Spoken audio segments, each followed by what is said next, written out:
আনুষ্ঠানিকভাবে বাইরে থাকলেও আমি বঙ্গবন্ধুর নীতি দর্শনের বাইরে নই।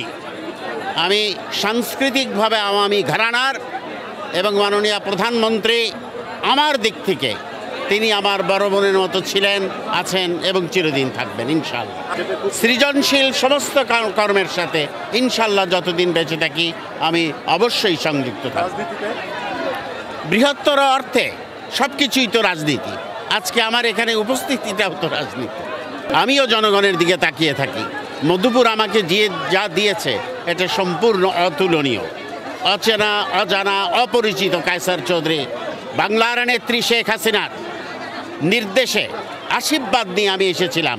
আমার জীবনের শ্রেষ্ঠ ঘটনা, শ্রেষ্ঠ উপহার মধুপুর। আমি বিনীতভাবে আজকে 23 দিন নয়, 23 মাস নয়, 23 বছরও আমি কোনো রাজনৈতিক অঙ্গনে আসি নাই মধুপুরে। আজকে এসেছি, সেটাই কি বলে দেয় না যে আমি সমস্ত মন প্রাণ দিয়ে আবু খানকে আবার বিজয়ী হোক, এটাই চাচ্ছি।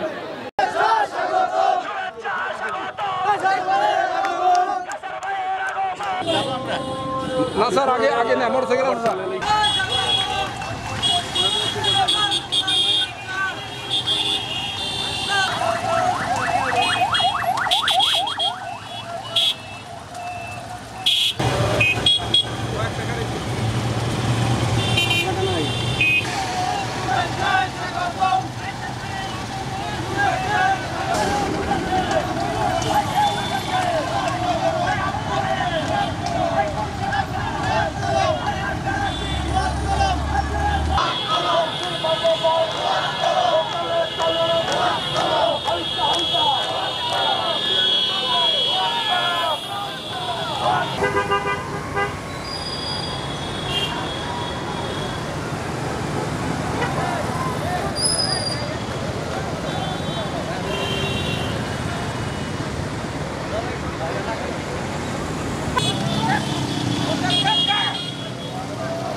এই কারণে আপনাদেরকে বিনীতভাবে অনুরোধ করে শুভ উদ্বোধন করতে যাচ্ছি আজকের এই বিশাল কর্মী সভায়।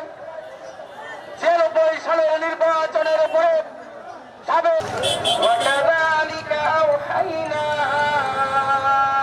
বলিলাম যে গতিতে তোমরা বিশ্বাস করো। অগ্রসর চিন্তার মানুষ সাবেক সব ফুলের শুভেচ্ছা অভিষিক্ত করছে।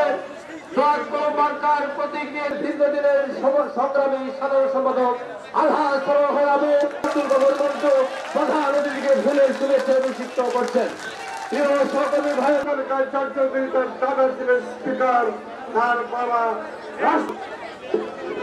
এবং মুক্তিযুদ্ধের অন্যতম সংগঠন, সেগুলো তাকে অভিনন্দন জানায়।